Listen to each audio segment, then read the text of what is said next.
जय श्री ओम नमः सिद्धेभ्यः। जय श्री ओम नमः सिद्धेभ्यः। जय श्री ओम नमः सिद्धेभ्यः। नमो अर्हन्ताणं नमो सिद्धाणं नमो आयरीयाणं नमो वज्रायाणं नमो लोये सबसावूढम् नमः श्री वर्धमानाय निर्धूतकलिलात्मने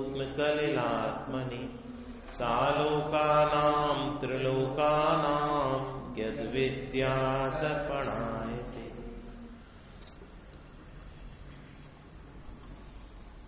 बीतरागी सर्वज्ञ देव जयवंत वर्ते। रत्नकर्ण शावकाचार्य का तीसरा अधिकार अणुव्रत अधिकार चल रहा है। इसमें पुरुषार्थ सिद्धि उपाय की कुछ श्लोक कोट किए गए हैं, जिसमें हिंसा का व्यापक और वास्तविक स्वरूप दर्शाया गया है। परमार्थ से अहिंसा क्या है और हिंसा क्या है, इसको दर्शाया गया है। कल अपन ने 46 और 47 नंबर का श्लोक पढ़ा था, जिसमें ये कहा था कि जीवों की हिंसा हो अथवा ना हो, अगर आत्मा में राग द्वेष मोह की उत्पत्ति है तो हिंसा है ही। कषायों की उत्पत्ति है तो वो हिंसा है ही। और हिंसा तो जीव के आगे आगे दौड़ती है, आगे आगे चलती है।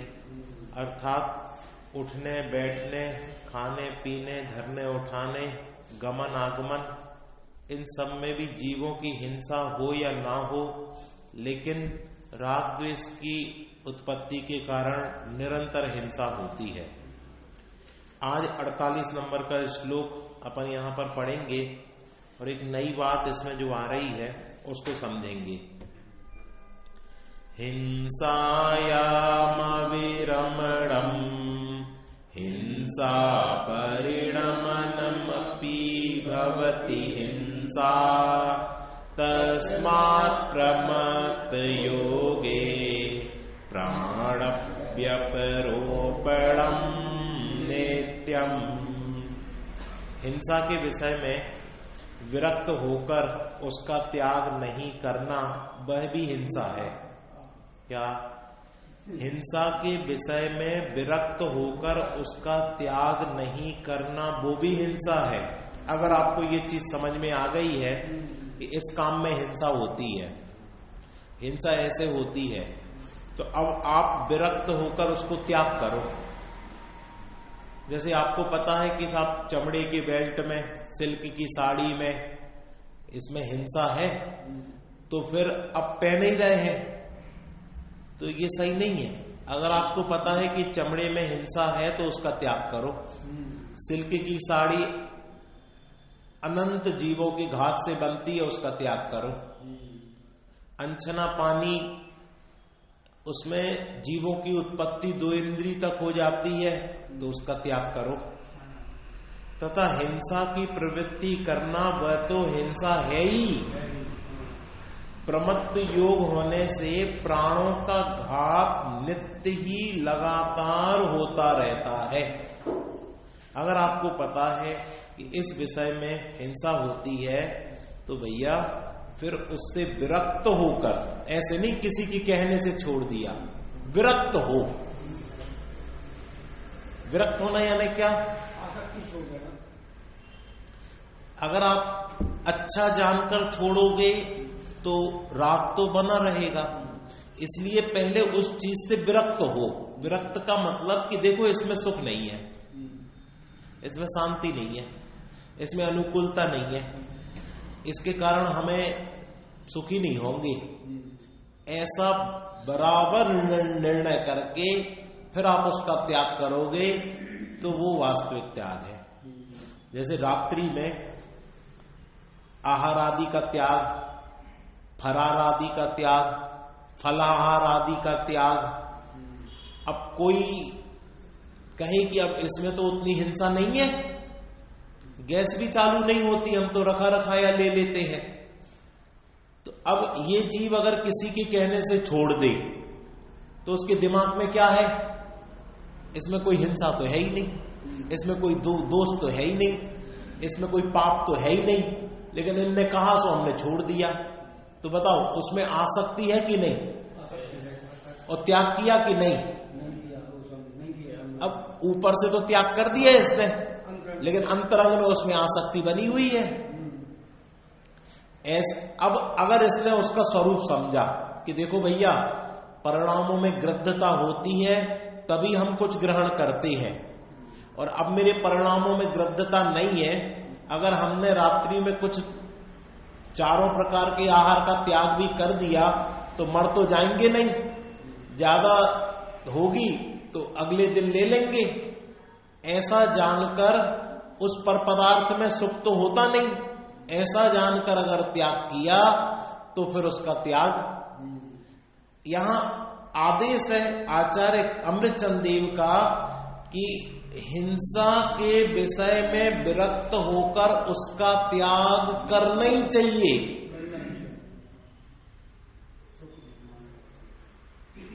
यानी आप ये सोचो कि नहीं अब हम त्याग तो कुछ नहीं कर रहे, तो उसका रीजन बताएंगे। देखो नीचे, अपना और दूसरे का घात हो जाने की सावधानी से रहित जो मन वचन काय रूप योगों का प्रवर्तन है उसका नाम है प्रमत्त योग। इसमें ये शब्द आया था ना, प्रमत्त योग क्या है?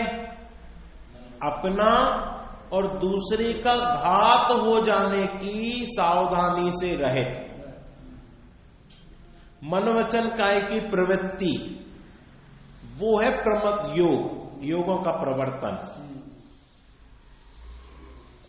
अब मेरा घात हो रहा है या इस काम में दूसरे का घात हो रहा है, इसकी सावधानी तुमने छोड़ दी और मन वचन और काय की प्रवृत्ति चल रही है, तो ये क्या कहलाता है? ये प्रमत्त योग कहलाता है। तो एक श्रावक को अपना और दूसरे का घात ना हो, ये बुद्धि विचार विवेक पूर्वक सावधानी से काम करना चाहिए। हम तो मरेंगे ही, तुम्हें भी ले डूबेंगे। अब जैसे कोई व्यक्ति शराब पी के गाड़ी चला रहा है तो क्या होगा? खुद तो मरेगा ही और सामने वाले को भी मार डालेगा कि नहीं? अब उस शराबी को होश नहीं है कि भैया मैं चला रहा हूं, प्रॉपर मुझे दिख रहा है कि नहीं दिख रहा, अंदाज में जा रहा है, तो खुद भी मरेगा दूसरे को भी मारेगा। यहां पर यही बात कह रहे हैं, अज्ञानता पूर्वक अगर आपकी प्रवृत्ति है और हिंसा के साधनों में तुम विरक्त नहीं हो तो तुम भी मरोगे और सामने वाले जीव तो मरेंगे ही मरेंगे।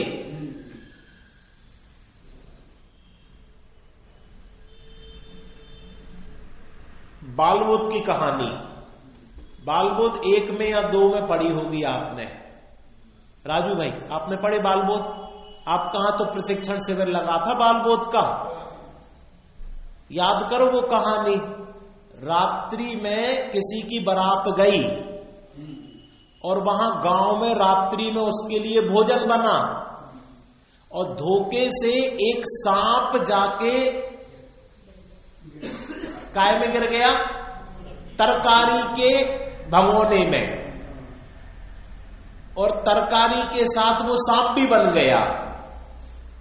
2-4 लोग थे आपके जैसे, इनने कहा भैया हम तो रात्रि में भोजन नहीं करते, तो सबने उनकी हंसी उड़ाई। ये देखो रात भर भूखे रहेंगे तो सीधे यमराज इनको लेके जाएगा। उनने उनकी हंसी का भी प्रतिकार नहीं किया और रात्रि में भोजन नहीं किया। जैसे ही पंगत बैठी और सबको भोजन दिया गया और वो सांप मिली सब्जी सबको परोसी गई तो धीरे धीरे सब बेहोश होने लगे। अगर ये 4-5 लोग थे, इनने मुश्किल से कोशिश करके आधों को बचाया जा सका, और अगर ये 4 भी रात्रि में भोजन कर लेते तो कोई नहीं बचता। तो उसने एक डायलॉग लिखा है कि जो दूसरों को यमराज के पास पहुंचाने वाले थे वो खुद ही यमराज की तैयारी करने लगे। यह है प्रमत्त योग कि बुद्धिपूर्वक हमें विचार करना चाहिए कि इस चीज में हिंसा है तो हमें विरक्त पूर्वक उसका त्याग करना चाहिए। यहां जाने से हिंसा का पोषण होगा, इसलिए हमें ऐसे स्थान का त्याग ही कर देना चाहिए। यहां बच नहीं पाएंगे हम, तो हमें दोष लगेगा। तो क्या लिखा, भावार्थ देखो 93 पेज पर सबसे नीचे, अपना और दूसरे का घात हो जाने की सावधानी से रहित। इसमें हमारा भी घात हो सकता, दूसरे का भी घात हो सकता, इसलिए ऐसी सावधानी से रहित जो मन वचन काय योगों का प्रवर्तन है उसका नाम है प्रमत्त योग। जहां प्रमत्त योग है वहां शाश्वती लगातार होने वाली हिंसा है। लगातार हिंसा होती रहती है, लगातार हिंसा। वहां हिंसा रुकने का काम ही नहीं। क्यों? क्योंकि वहां पर कोई सावधान ही नहीं है, अपना और दूसरे की घात की चिंता ही नहीं है, मन वचन काय की प्रवृत्ति चल रही है, तो लगातार हिंसा होती है। यदि कोई हिंसा तो नहीं करता किंतु हिंसा से विरत होकर हिंसा का त्याग भी नहीं करता है तो वह सोते हुए बिलाव के समान सदाकाल हिंसक ही है।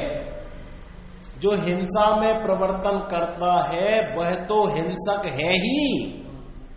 बाह्य हिंसा का निमित्त मिले या ना मिले, भावों में तो दोनों ही हिंसक है।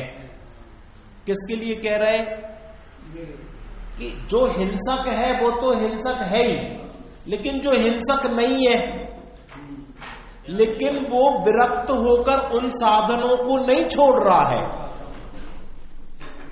तो वो भी क्या है? हिंसक ही है। उदाहरण किसका दिया?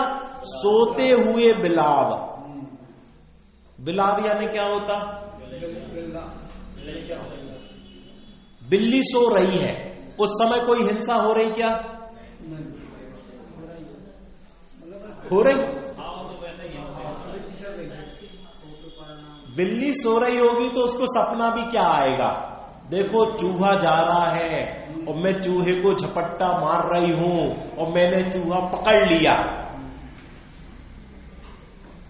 तो सोते हुए बिलाव के समान सदाकाल हिंसक ही है कि बिलाव सो रहा है तो भी वो अपने हिंसा को छोड़ने वाला नहीं है।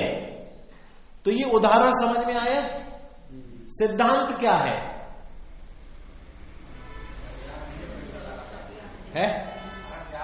हाँ, जैसे आप कहो कि साहब कई लोग आपको मिलेंगे, बड़े बड़े लोग मिलेंगे। बड़े लोग कह रहे हैं, कहते साहब हमारा होटल का त्याग नहीं है, लेकिन हम होटल जाते भी नहीं है। हम होटल में खाते नहीं है, लेकिन हमारा क्यों साहब? कभी मौका लग जाए, अब कभी बड़े लोग मिल जाए और अब उनके साथ प्रोटोकॉल में जाना पड़े और वहां नहीं खाएंगे तो क्या होगा? हमारी बदनामी होगी, इसलिए हमने त्याग नहीं किया। तो उसको कितना अहिंसा का व्रत है और हिंसा का कितना दोष है? नरेंद्र मोदी से ये बात सीखना चाहिए।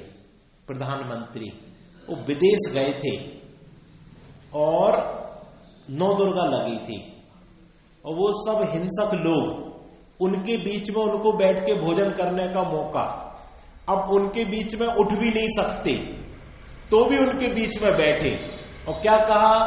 मेरा तो व्रत है, मैं तो नींबू पानी बस ले रहा हूं अभी, बाकी का मेरा त्याग है। इतने दृढ़ बन जाओ या तो आप। अब दूसरे देशों के राष्ट्रपति बैठे, प्रधानमंत्री बैठे, उनके सामने भी या तो आप इतने दृढ़ रहो, और अपन लोग कितने कमजोर हो जाते, अरे अब सब लोग ले रहे हैं, अब हम ही नहीं ले रहे, हमारी बेइज्जती होगी, सब लोग हंसी करेंगे, ले तो लो, अब हमारा त्याग तो है नहीं, ले तो लो, क्या होता, कौन देख रहा है, कैमरे बंद करवा दो, ये भी तो सोच सकता था, पर नहीं। ये है दृढ़ता।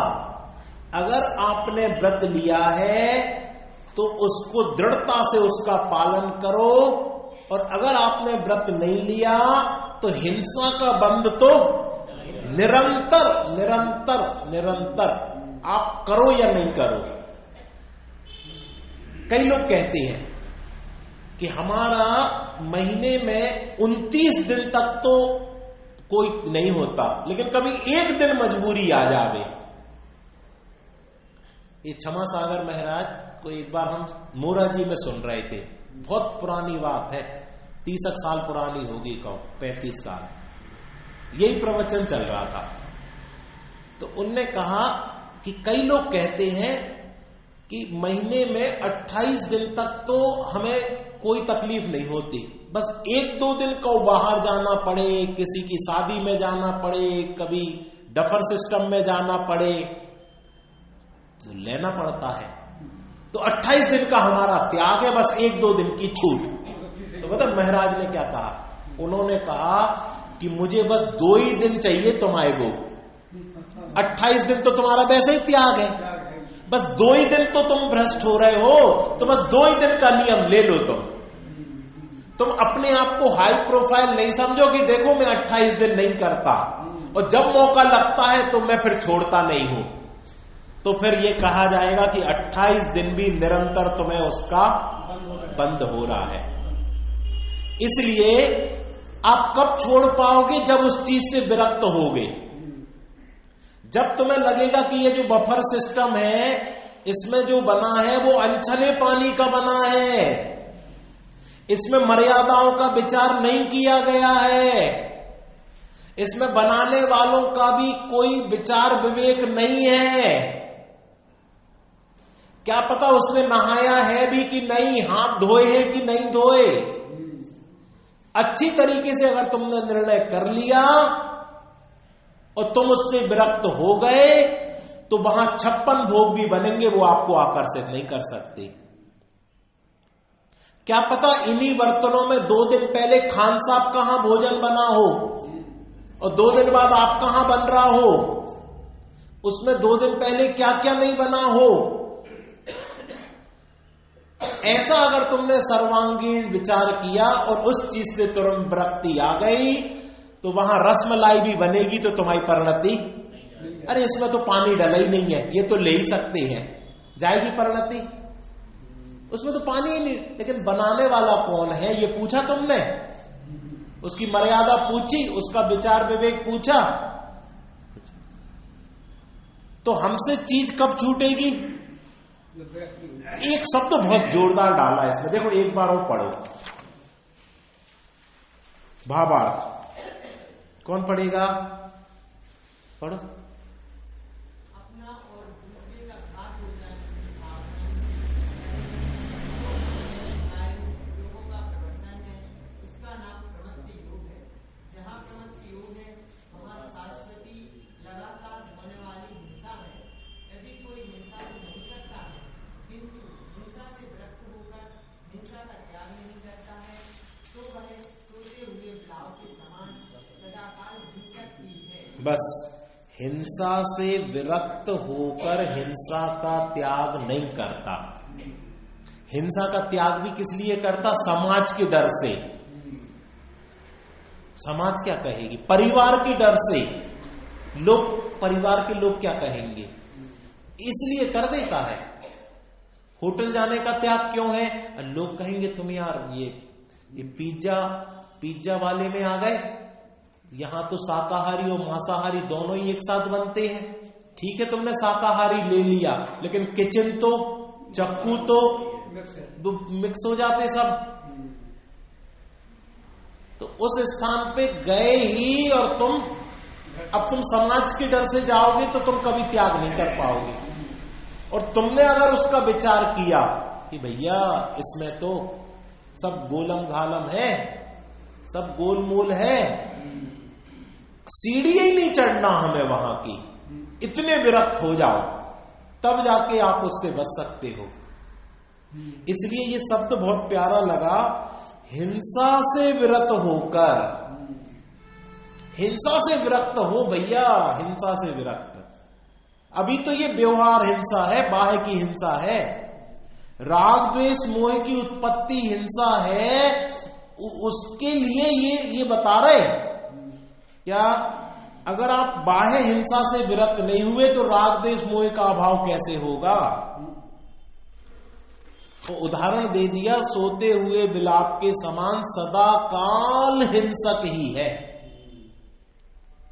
जो हिंसा में प्रवर्तन करता है वह तो हिंसक है ही। बाह्य हिंसा का निमित्त मिले या ना मिले, भावों से तो दोनों ही हिंसक है।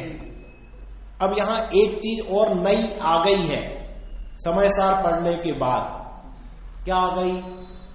कुछ लोग कहते साहब हम तो बीतरागी भाव से खा लेते हैं, हमें कोई आसक्ति नहीं है, हम तो देखो अब क्या करें, अब इनने 16 की व्यवस्था तो की नहीं, अब यही व्यवस्था थी, अब नहीं खाएंगे तो भूखों मरेंगे, इसलिए हमने तो विरक्ति से भोजन कर लिया। बिल्कुल ऐसा ही, सूखी रोटी ले ली, सूखी सब्जी ले ली, ऐसा पानी पानी सा, और ऐसा खा लिया, तो हिंसा नहीं होगी।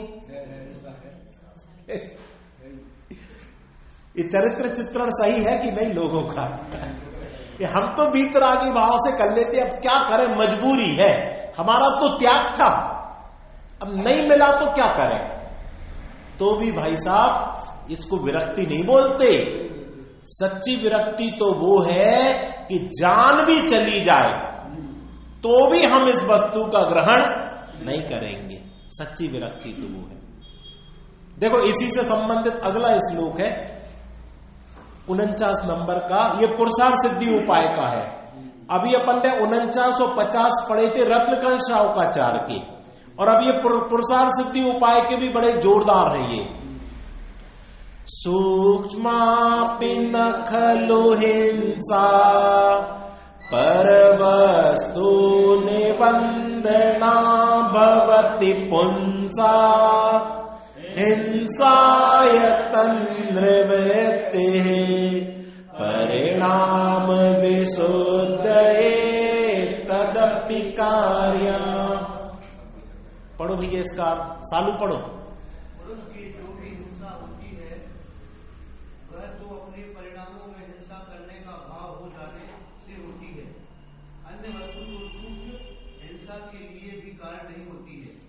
यहाँ कोई प्रश्न करता है, यदि परतत्व के निमित्त से सूक्ष्म भी हिंसा नहीं होती है तो बाह्य वस्तु का त्याग, व्रत, संयम किस लिए करते हैं? ये प्रश्न है, देखो इसकी चर्चा कर लें। पुरुष के जो भी हिंसा होती है वह तो अपने परिणामों में हिंसा करने का भाव हो जाने से होती है।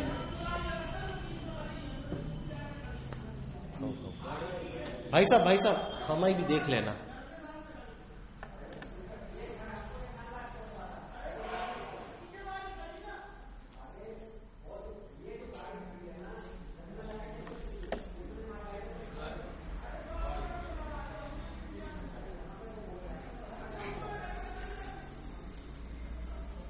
देखो पुरुष के जो भी हिंसा होती है वह तो अपने परिणामों में हिंसा करने का भाव हो जाने से होती है। इसको हिंसा नहीं मानते। अपने परिणामों में जो हिंसा हुई ना, परिणाम बिगड़े और हिंसा हुई। अन्य वस्तु तो सूक्ष्म हिंसा के लिए भी कारण नहीं होती।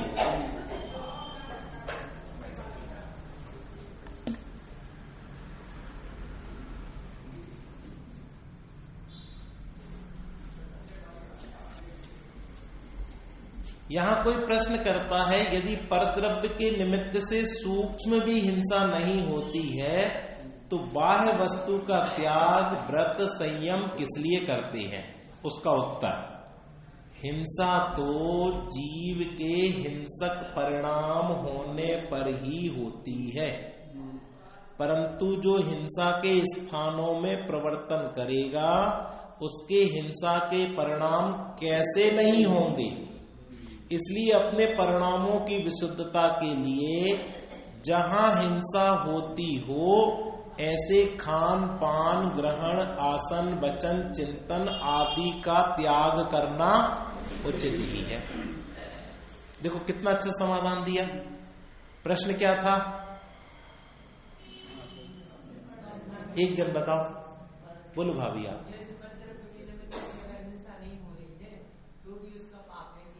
हाँ, तो उसका त्याग व्रत संयम किस लिए कहते हो?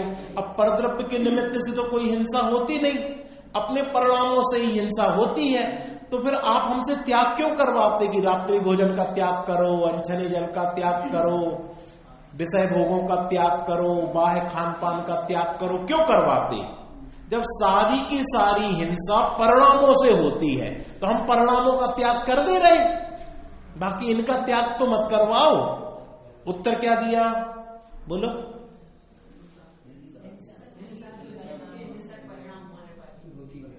भैया पहले तो तुम्हारे परिणाम हिंसक होते हैं।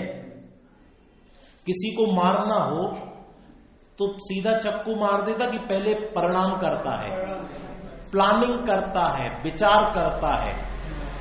अभी वो कल परसों केस नहीं हो गया, वो मां ने 4 साल के बच्चे को, अपने ही बच्चे को मार डाला। और एजुकेटेड मां, पढ़ी लिखी, CEO, 100 शक्तिशाली प्रगतिशील महिलाओं में से, IT इंडस्ट्री में। इधर सुनो, मैं ही सुना दे रहा हूं। IT इंडस्ट्री में 100 शक्तिशाली महिलाओं में उसका नाम था, बेंगलोर की। उसका तलाक हो गया अपने पति से, 4 साल का बेटा था। जबरदस्ती बेटे को अपने ही पास रखा कि मैं ही रखूंगी। और फिर वो वहां से कहीं दूसरी जगह गई, कहां? पूना, गोवा गई। गोवा होटल में रुकी और होटल में अपने 4 साल के बच्चे को मार डाला और मार के सूटकेस में पैक करके और फिर वापस बेंगलोर जा रही थी। अब आप विचार करो कि वो उसने जो हिंसा की है वो एकाएक हो गई कि लगातार उसकी प्लानिंग चल रही होगी।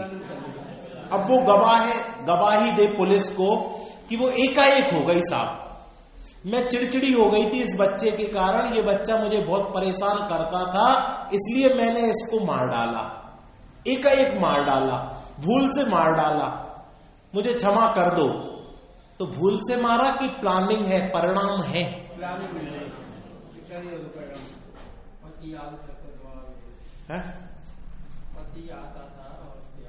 हाँ, पति मिलने आता था और पति से मिलने देना नहीं चाहती थी, इसलिए खत्म करो। तो मेरा प्रश्न ये है कि उसने प्लान किया होगा, मर्डर प्लान किया होगा, परिणाम शुरू से है। ये आचार्य यही कह रहे हैं कि तुम लोग जो कहते हो ना कि बाह्य निमित्त कुछ नहीं होता, पर के कारण कुछ नहीं होता, परिणामों से ही होती है, तो भैया हिंसा तो जीव के हिंसक परिणाम होने पर ही होती है। अगर तुम्हारे हिंसक परिणाम ही नहीं है तो तुम हिंसा नहीं कर सकते। क्या? हिंसक परिणाम नहीं है, आप हिंसा नहीं कर सकते। मैंने अपना खुद का बताया था, जब फार्मेसी में हमें मेंढक का डिसेक्शन करना पड़ा तो हमसे वो जो ऐसी पैनी एक वो आती है सूजे जैसी, वो उसकी यहां चलानी पड़ती है, हमसे वो चली नहीं, हाथ कांपने लगी, वो चली ही नहीं, जाके वो चीजें ही बंद हो गई कि कोई डिसेक्शन नहीं होगा, किसी की हिंसा नहीं होगी। हमने कहा भाग्य है हमारा। क्यों नहीं चल रही थी? क्या हमारे हाथ में ताकत नहीं थी क्या? पर वो परिणाम तो आए, किसी को मारने के परिणाम तो हो तब तो वो चलेगी। और लड़कियां, हमारे साथ लड़कियां पढ़ती थी, वो 1 मिनट में अलग किया, 1 मिनट में कर दे वे। और कहीं कि आपसे चल नहीं, वो लड़कियां देखो वो कर करके जा रही, उनका मेरे से नहीं होगा, ये हो चाहे नहीं हो, ये मुझे नहीं करना, लेकिन ये काम हमसे क्यों, परिणाम तो आए। अब आपको ये उदाहरण है, अब आप सिद्धांत समझो, सम्यक दृष्टि को परिणाम नहीं आते हिंसा के, परिणाम बिगाड़ने का भय।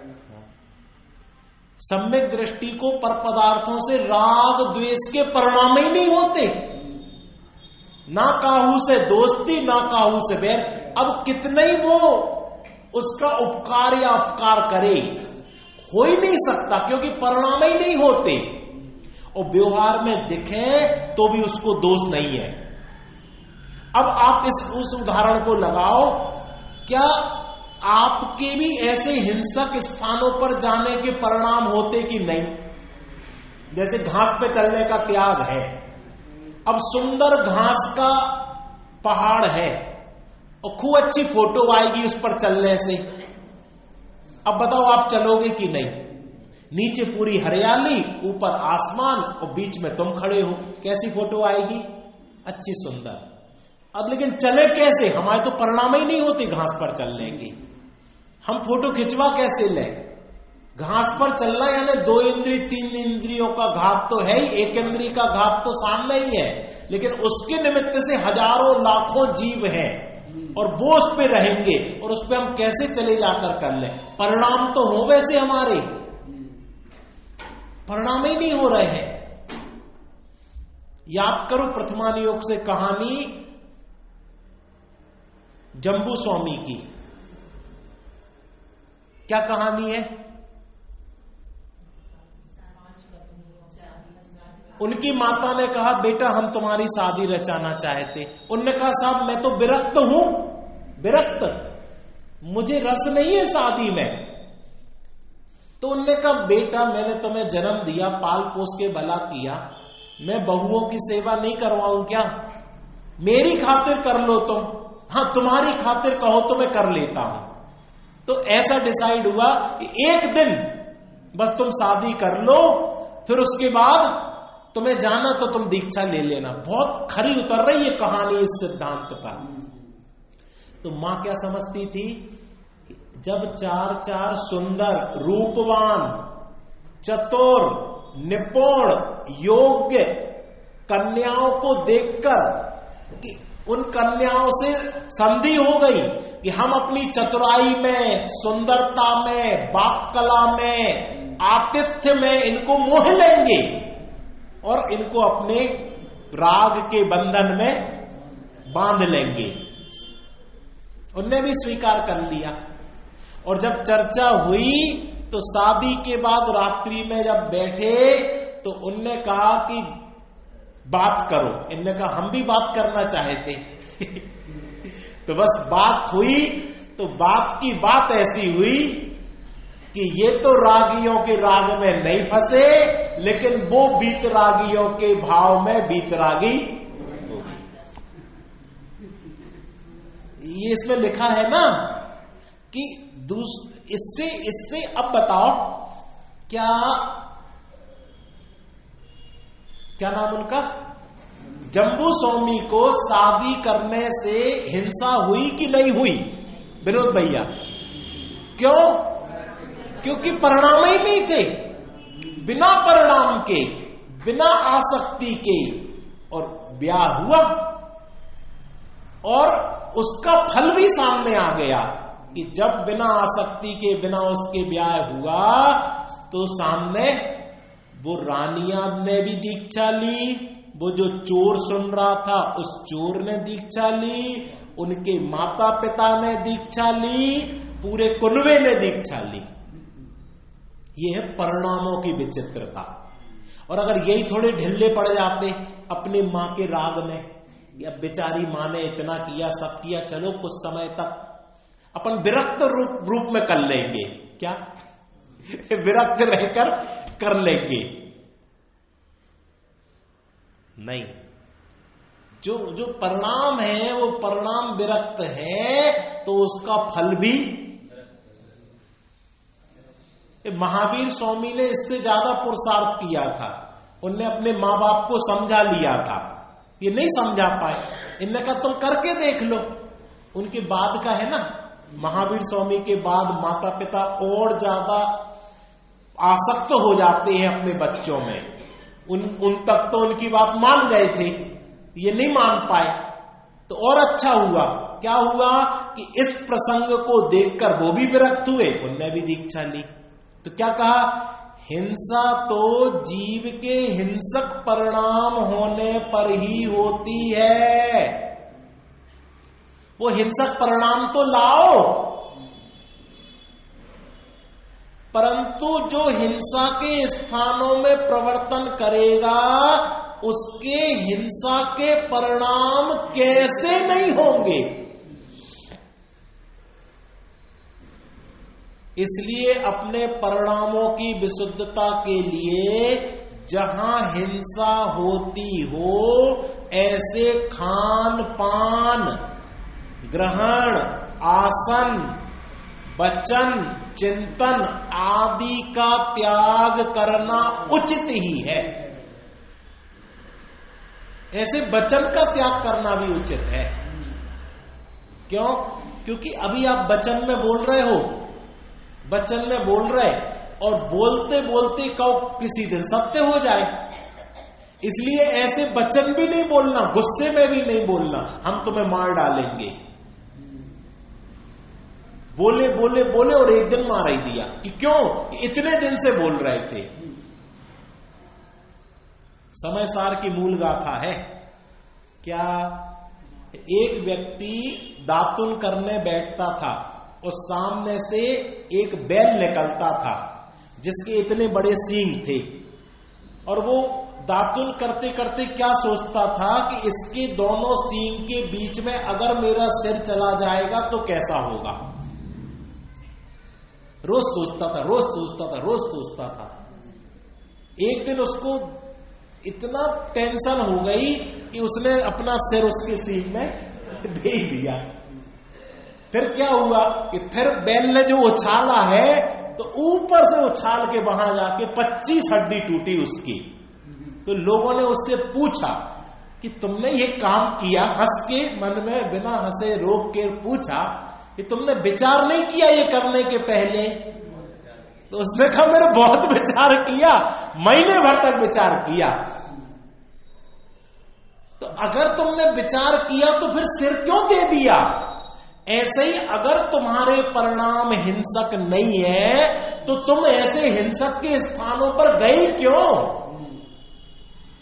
इन निमित्तों में उलझे ही क्यों? जहां जहां हिंसा होती है वहां गई क्यों? इसका मतलब तुमने सम्यक विचार नहीं किया। सम्यक विचार नहीं किया। इसमें लिखा ना, ऐसे खान पान, ग्रहण, आसन, वचन, चिंतन आदि का त्याग करना उचित ही है। देखो एक बार फिर से पढ़ लो पूरा, समय हो गया अपना। पुरुष के जो हिंसा होती है वह तो अपने परिणामों में हिंसा करने का भाव हो जाने से होती है। पहले परिणामों में होती है, फिर वो हिंसा। अन्य वस्तु तो सूक्ष्म हिंसा के लिए भी कारण नहीं है। अच्छा बताओ, जिस मां ने अपने 4 साल के बेटे की हिंसा की तो उस हिंसा में वो क्या कारण देगी अब जिंदगी भर कि ये बेटा दुखदायक है, ये पति है, ये मिलने आता था इसलिए मैंने हिंसा कर दी। बताओ, पति कारण है, बेटा कारण है, तो क्या कारण है? तेरे ही परिणाम, तेरे ही परिणाम कारण है। ऐसे अपन लोगों से जो हिंसा होती है उसमें कौन कारण है? सास कहती है बहू कारण है, और बहू क्या कहती है? सास कारण है। वहां तो आप लोगों ने सर्वसम्मति से कह दिया ना पति कारण है ना बेटा कारण है। और जो घर में हिंसा होती है, जो परिणामों की हिंसा होती है, उसमें किसको कारण बताएंगे? उसमें दूसरे को कारण बताएंगे। स्वयं महंत रहना चाहता है और दोष कर्मादि को लगाता है, दूसरों को लगाता है। तो ये 49 नंबर का श्लोक पढ़ लेना।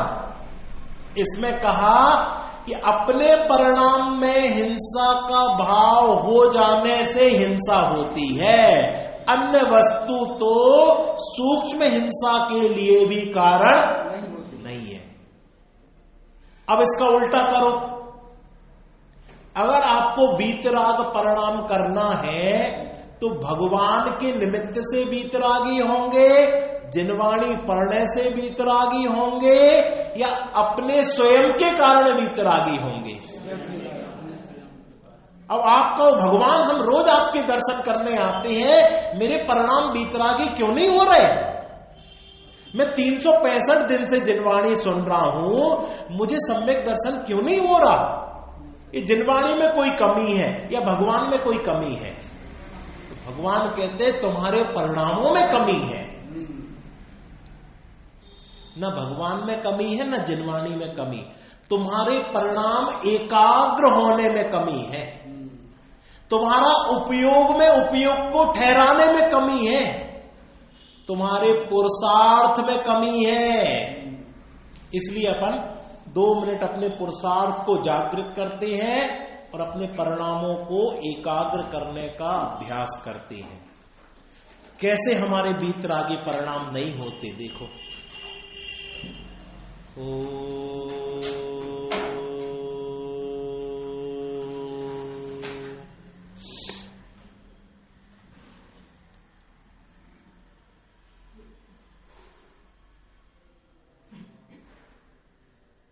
चैतन्य स्वरूपो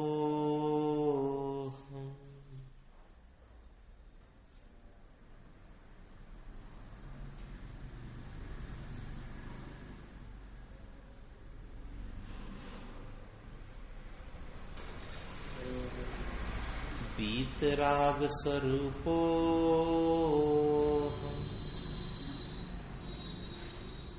स्वरूप ही से वीतरागी है, हम स्वभाव से वीतरागी है।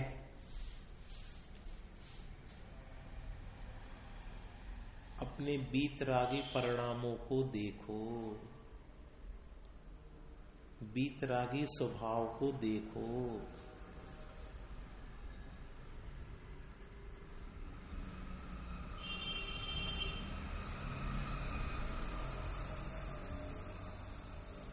राग और द्वेष का नामो निशान नहीं है वीतरागी स्वभाव में।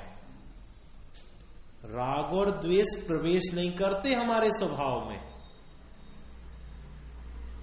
ऐसे स्वभाव में परिणाम मग्न करो।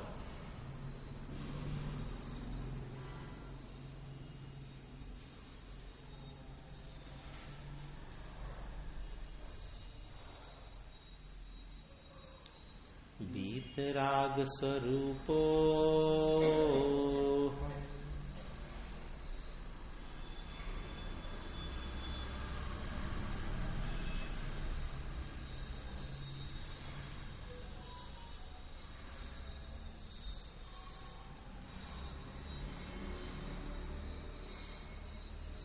निर्मलो हम निरंजनो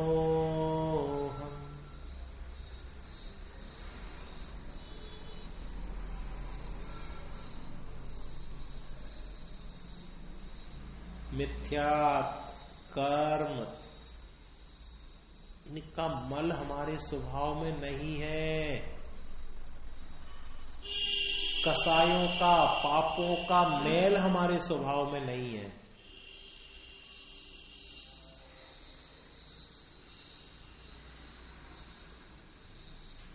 ऐसे अपने स्वभाव को जानो, बार बार उसमें केली करो, अनुभूति करो कि यह भगवान आत्मा मैं ही हूं।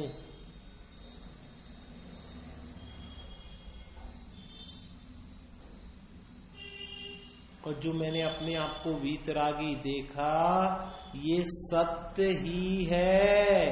रागी देखना असत्य है, स्वभाव को रागी देखना असत्य है, वीतरागी देखना सत्य है। सहजानंदी शुद्ध स्वरूपी अविनाशी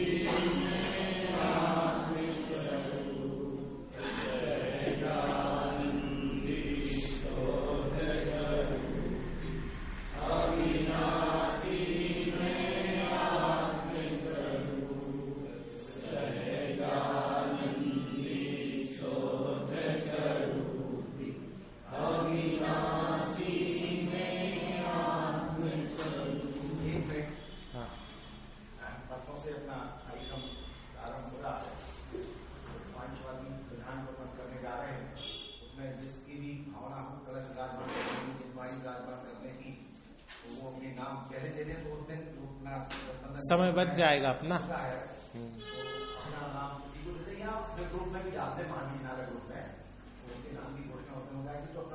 बच जाएगा। आज का दिन भी है, कल का दिन भी है, और कल परसों सुबह भाई साहब आ जाएंगे यहाँ पे, परसों से कार्यक्रम होना है। देखो भैया, अपन ने बहुत भावपूर्वक ये मंदिर बनाया है, अपने परिणामों की संभाल अपने इन्हीं भगवंतों के सानिध्य में होगी। इसलिए अपन ने पंचवालियती विधान का भी आयोजन किया कि 5 दिन अपन और ज्यादा धूम धड़ाका ना करके शांति से इन 5 भगवानों के स्वरूप का विचार करेंगे।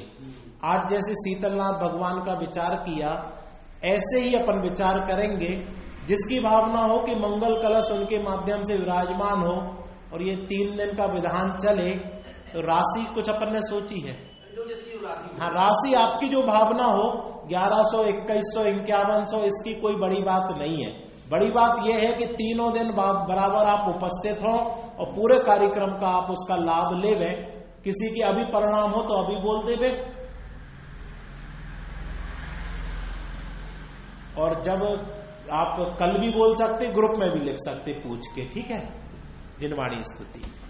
सहजानंदी सुनिधि निज ने बताई, यह अनंत उपकार है उसके लिए जिनवाणी मां को वंदना सतवार, उसके लिए जिनवाणी मां को वंदना सतवार।